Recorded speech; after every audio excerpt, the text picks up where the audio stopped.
పంచతంత్ర కథలు పనికిరాని విద్య. ఈరోజు మనం 67వ ఎపిసోడ్లోకి వెళ్ళిపోదామా? అనగనగా ఒక అగ్రహారం ఉండేది. దానిలో నలుగురు మిత్రులు చాలా కలిసిమెలిసి ఉండేవారు. చిన్న చితక పనులు చేసుకుని వారి జీవితం గడుపుతూ ఉండేవారు. వారిలో ఒకడు వైద్య విజ్ఞానంలో ఆరితేరినవాడు. కానీ కొంచెం జ్ఞానం తక్కువ. పిచ్చి పిచ్చిగా ఎదుటి వాళ్ళకి తన ఉపాయాలతో చేస్తూ ఉంటే అందరూ ఊర్లో వారి విజ్ఞానాన్ని మెచ్చుకోవటం లేదు. తప్పుపట్టి వారి దగ్గరికి ఎవ్వరూ రాకుండా ఉంటున్నారు. రెండోవాడు రక్త పరీక్షలు అవి చేస్తూ పొట్ట కట్టుకుంటూ ఉంటాడు. మూడోవాడు చర్మ వ్యాపారం చేస్తూ ఉండేవాడు. ఇకపోతే నాలుగోవాడేమో కొంచెం లోకజ్ఞానం తెలిసినవాడు. అందరికీ సహాయం చేస్తూ ఉంటాడు. నమస్తే. అలాగా వీరందరూ చిన్న చిన్న పనులు చేసుకుంటూ ఉన్నారు. కానీ ఆ ఊరిలో వారికి సరైన సంపాదన దొరకటం లేదు. ఒకరోజు ఒక మిత్రుడు అన్నాడు, అరే, మనం ఇక్కడే ఉండి సంపాదించాలి అనుకుంటే మనకి జీవించడానికి సరైన సంపాదన దొరకదు. కాబట్టి మనం నలుగురం వేరొక నగరానికి వెళ్ళి అక్కడ సంపాదించుకుందాం అని అనుకున్నారు. ఆ మాటలు వినిన నాలుగో వ్యక్తి, అరే, ఇక్కడ మనకి ఏదో ఒక పని దొరుకుతుంది, అది చేసుకుని మనం పొట్ట నింపుకుంటున్నాం. రోజులు గడిచిపోతున్నాయి, చాలు కదా. తెలియని పక్క దేశానికి వెళ్ళి అక్కడ ఏ తిప్పలు పడాల్సి వస్తుందో. ఉన్న ఊరిలో చిన్న జీతమైనా సరే తృప్తిగా బతకవచ్చు. తెలియని ఊరికి వెళ్ళి అక్కడ తెలియని వారితోటి అగచాట్లు ఎందుకు చెప్పు అన్నాడు. నీకు పిచ్చిగాని పట్టిందా? చాలని జీతంతోటి ఎన్ని రోజులని ఇక్కడ ఉంటాం? మీ ముగ్గురు వెళ్తున్నా, నువ్వు వస్తే మేము ముగ్గురం వెళ్ళిపోతున్నాం. నువ్వు వస్తే రా, లేకపోతే లేదు అన్నారు వాళ్ళు. ఇక చిన్నప్పటి నుండి కలిసిమెలిసి ఏ పనిలో అయినా ఉన్నారు కాబట్టి నాలుగో వాడు కూడా సరేలేరా, మీరు చెప్పినట్టే చేద్దాం. ఏదైనా కష్టం వస్తుంది అని అనుకున్నప్పుడు మొహమాటం లేకుండా మనందరం వెనక్కి తిరిగి వచ్చేద్దాం అన్నాడు. మిగతా ముగ్గురు కూడా సరే అంటూ ఇక మరుసటి రోజు ప్రయాణానికి సిద్ధం చేసుకున్నారు. అలా నలుగురు మిత్రులు వారి ఊరి నుండి వేరొక నగరానికి వెళ్ళాలి అనుకుంటుండగా వారికి మార్గమధ్యంలో ఒక అడవి ఎదురైంది. అరే, మనం పక్క ఊరికి వెళ్తున్నాం కదా, మన విద్యలు అక్కడ ప్రదర్శించాలి అంటే ఈ లోపలే మనకి ఎవరికి ఏ విద్యలు వస్తున్నాయి, అవి నిజంగా ఫలిస్తున్నాయా లేదా అనేది ఇక్కడ మనం ఒకరికొకరు ప్రయోగించి చూసుకుందాంరా. అలా చేస్తే బాగుంటుందేమో కదా అనుకున్నారు. మన విద్యలు ప్రదర్శించాలి అంటే ఎలా తెలుస్తుంది మనకి అంటూ చుట్టూ చూశారు. అప్పుడే వారికి పక్కన అడవిలో సింహానికి సంబంధించిన ఎముకలు కొన్ని కనిపించాయి. అక్కడక్కడ అవి పడి ఉండటం చూసి ఆ స్నేహితులలో ఒక స్నేహితుడు వైజ్ఞానికుల్లో మొదటివాడు కాబట్టి ఆ ఎముకలను చూస్తూనే సంబరపడిపోయాడు. అరే, ఇప్పుడు చూడండి నేనేం చేస్తాను. ఇవి సింహం ఎముకలు కదా, వీటిని ఎంచక్కా పేర్చి అస్థి పంజరాన్ని తయారు చేస్తాను.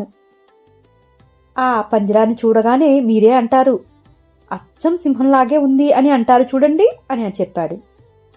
ఇక ముగ్గురు మిత్రులు అస్థిపంజరపు ఎముకలన్నిటినీ ఏరుకొచ్చి ఒక చోట పెట్టారు. అవన్నీ ఒక దగ్గర పెట్టినప్పుడు ఆ వైద్య జ్ఞానం కలిగిన వాడు అస్థిపంజరాన్ని తయారు చేసేశాడు.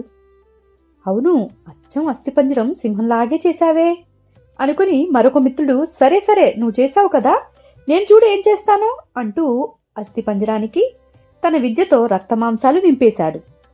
అప్పుడు మూడో వ్యక్తి, తను బొమ్మలకి చర్మాలు అవి కుడుతూ ఉంటాడు కదా, తన ప్రతిభతోటి సరే అయితే మీరు చేసిన విద్యను మీరు ప్రదర్శించారు కదా, ఇప్పుడు నేను నా విద్యను ప్రదర్శిస్తాను చూడండి అంటూ దానికి చర్మాన్ని తొడిగాడు.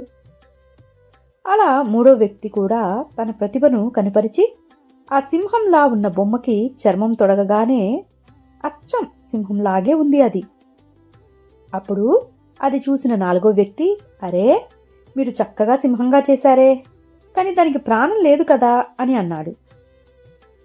అప్పుడే మొదటి విద్యాజ్ఞానం కలిగిన వ్యక్తి, అయితే ఆగండి, దానికి నేను ప్రాణం పోస్తాను చూడండి అన్నాడు. నాలుగో వ్యక్తి లోకజ్ఞానం కలిగినవాడు, అరే వద్దు, నీకేమైనా పిచ్చి పట్టిందా ఏంటి, నీవు ఆ పని మాత్రం చెయ్యకు అని చెప్పాడు. ఆ మొదటి వ్యక్తి, ఎందుకు వద్దు అని అడిగాడు. ఎందుకు వద్దంటే దీనికి నువ్వు ప్రాణం పోసావే అనుకో, నిజంగా అది సింహం అయిపోతుంది కదా. నిజంగా సింహం అయిపోయిన మరుక్షణం అది మనల్ని తినేస్తోంది. మనం చేజేతులాగా ప్రాణాల్ని ఎందుకు పోగొట్టుకోవటం? వద్దు, నా మాట విను. దీనికి ప్రాణం పోసేది మన పాటికి మనం పోదాం పద ఇక్కడి నుంచి అని అన్నాడు.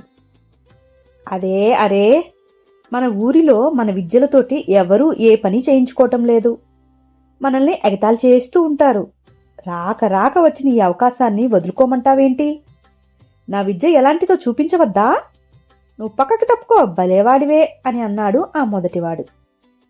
మూడోవాడు కూడా అవునవును, అతని విద్యను అతను ప్రదర్శించనివ్వు, చూద్దాం అని వత్తాసు పలికారు ఇద్దరు. ముగ్గురు సంబరపడిపోతూ, ఒకవేళ ఈ బొమ్మ సింహం ప్రాణం పోసుకుని నిజంగా సింహం అయితే దానిని తీసుకుని వెళ్ళి మహారాజుకు చూపిద్దాం. ఈ సింహం ఎలా రూపుదిద్దుకున్నది అనే వివరంగా చెప్దాం. అప్పుడు రాజు మనల్ని మెచ్చుకొని బహుమతులు ఇస్తాడు. ఇంకేముంది, మనకి బహుమతులు ఇస్తే మనం ఇప్పటిదాకా పడ్డ కష్టానికి ఫలితం దక్కినట్టే కదా అన్నారు. మిగతా ఇద్దరు కూడా పోయి ప్రాణం పొయ్యి అని ప్రోత్సహించారు. వారి అత్యుత్సాహం చూసి నాలుగోవాడు ఆగండి అని మరలా వారించాడు. ఏం చెప్పు, ఎందుకు ఆగమంటున్నావు? నీకెటు ఏ విద్యలు రావు, వచ్చిన మమ్మల్ని ప్రదర్శించనివ్వు. ఎందుకు ఆగమంటున్నావు అని కోపంగా అడిగారు. నాకు మీ విద్యల మీద చాలా నమ్మకం ఉంది, అందుకనే ఆగమంటున్నాను. ఒకవేళ మీ విద్యకు అది నిజంగా ప్రాణం పోసుకుంటే ఇంకేముంది, నన్ను చంపేస్తోంది కదా. నేను ముందు ఆ చెట్టు పైకి ఎక్కి కూర్చుంటాను, అప్పుడు ప్రాణం పోయండి, అందాక ఆగండి.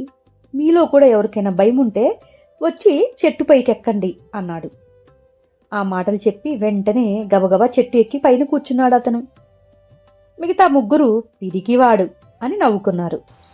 ఇక అతను ప్రతిభనంతటికి రంగరించేశాడు. ఆ బొమ్మ సింహానికి ప్రాణం పోశాడు. అంతే, ఒక్కసారిగా సింహం చిన్నగా లేచి జూలు విదిల్చింది. పెద్దగా గర్జించింది. వారి మీదకి వస్తుంది. సింహాన్ని చూసి భయంతో పరుగులు అందుకున్నారు అందరూ. ఆ వైజ్ఞానికుడు అన్నాడు, అరే, నేను నీకు ప్రాణం పోశాను, నువ్వు నా మీదకి వస్తే ఎలాగా అని అన్నాడు. నా ప్రాణం పోస్తే మాత్రం నా ఆకలి తీరుస్తావా ఏంటి? నిన్ను చంపి తింటేనే నా ఆకలి తీరుతుంది అని అంది ఆ సింహం.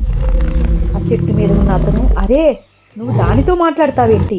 త్వరగా చెట్టు పైకెక్కు, లేదంటే నిన్ను తినేస్తోంది అని అందరినీ కూడా పిలుస్తున్నాడు అతను. మూడో వ్యక్తి అతని మాటలు విని త్వరగా చెట్టు ఎక్కడానికి ప్రయత్నించాడు. ఆ చెట్టు మీద కూర్చున్న నాలుగో వ్యక్తి అతనికి చెయ్యి సాయం అందించి పైకి లాగాడు.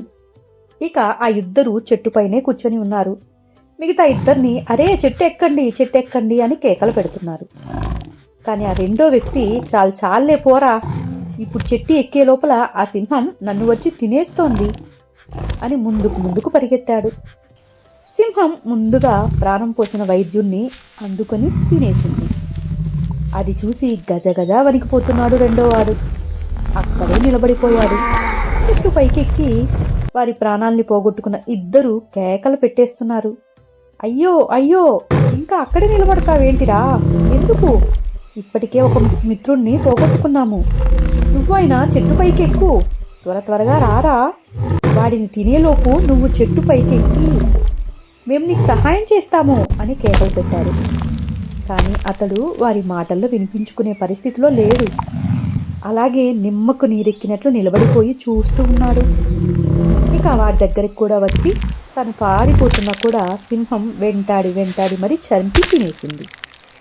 అందుకనే మనకి వచ్చిన విద్య ఎక్కడ ప్రదర్శించాలి, ఎక్కడ ప్రదర్శించకూడదు అని చిన్న ఇంగిత జ్ఞానం మనకి ఉండాలి. లేదంటే మనం ప్రయోగించిన విద్య ద్వారా మనకే నష్టం రావచ్చు, కొన్నిసార్లు ప్రాణం కూడా పోవచ్చు. నేను ఎంత వద్దని చెప్పినా కూడా మన మిత్రులు ఆ సింహానికి ప్రాణం పోసి వారి ప్రాణాన్ని పోగొట్టుకున్నారు అని నాలుగో వ్యక్తి పక్కన ఉన్న తన స్నేహితుడితోటి చెప్పాడు. అవును మిత్రమా, ముందుగానే నువ్వు వారించావు, అయినా కూడా మేము వినలేదు. చివరికి ప్రాణాపాయ స్థితిలో నేను నీ మాట విన్నాను కాబట్టి ఇప్పుడు ప్రాణాలతో మిగిలి ఉన్నాను. లేదంటే నా ప్రాణం కూడా అలాగే వారిలాగే ఆ సింహానికి బలి అయిపోయి ఉండేది. మన విద్య ద్వారా అనవసరంగా క్రూర జంతువుకి ప్రాణం పోయటమే కాకుండా ఆ జంతువుకి బలి అయిపోయారు మన మిత్రులు అంటూ చింతిస్తూ ఆ సింహం వెళ్ళేదాకా అక్కడే చెట్టు మీద కూర్చొని ఎదురు చూస్తూ ఉన్నారు. ఇక కొంచెం సేపు అయినాక ఆ సింహం అక్కడి నుండి వెళ్ళిపోయింది. ఆ సింహం వెళ్ళగానే వారిద్దరూ జాగ్రత్తగా చెట్టు దిగి వారి ఊరికి మరలా తిరిగి ప్రయాణమై వెళ్ళిపోయారు. ఊరిలో జనమందరూ ఏమైంది ఏమైంది, మీరిద్దరే వస్తున్నారు, మిగతా ఇద్దరు ఏమయ్యారు అని అడిగితే వాళ్ళు జరిగిందంతా చెప్పారు. అయ్యో, అంత పని జరిగిందా, వాళ్ళు కొంచెం మూర్ఖంగా ఉన్నారనుకున్నాం కానీ మరీ ఇంత మూర్ఖులా అని వారంతా బాధపడిపోయారు. అయ్యో అంటూ వీరిద్దరికీ కొంచెం అప్పుడప్పుడు పనులు కూడా ఇచ్చి వారికి సహాయం చేశారు. అలాగే వారి ఊరిలో నుండి వారి విద్యలతోటి అందరికీ సహాయం చేస్తూ వీరు బతుకు తెరువుని వీరు బతుకుతున్నారు. హాయ్ గైస్, ఈ రోజుతోటి ఈ ఎపిసోడ్ అయిపోయింది. మీకు నచ్చిందని అనుకుంటున్నాను. ఇది మన పంచతంత్ర కథల్లోని కథలు. ఇక నెక్స్ట్ ఏం ఎపిసోడ్ వస్తుంది, ఏమి కథ అనేది మనం నెక్స్ట్ ఎపిసోడ్లో చూసుకుందాం. నా ఛానల్ని సపోర్ట్ చేస్తున్న మీ అందరికీ చాలా థ్యాంక్ యూ. ఎవరైతే చూస్తున్నారో వాళ్ళు వీలైతే ఒక చిన్న లైక్, ఒక చిన్న కామెంట్ పెడితే అది మాకు బూస్టింగ్లా ఉంటుంది కదా. ఇంకా మంచి మంచి కథలు మీకోసం చేయడానికి, మ్యాక్సిమం వీడియోస్ కూడా మంచిగా చేయడానికి నేర్చుకుని మరీ చేస్తాను. సరే, ఇక నెక్స్ట్ ఎపిసోడ్లో మళ్ళీ తిరిగి కలుద్దాం. ఉంటాను గైస్, బాయ్.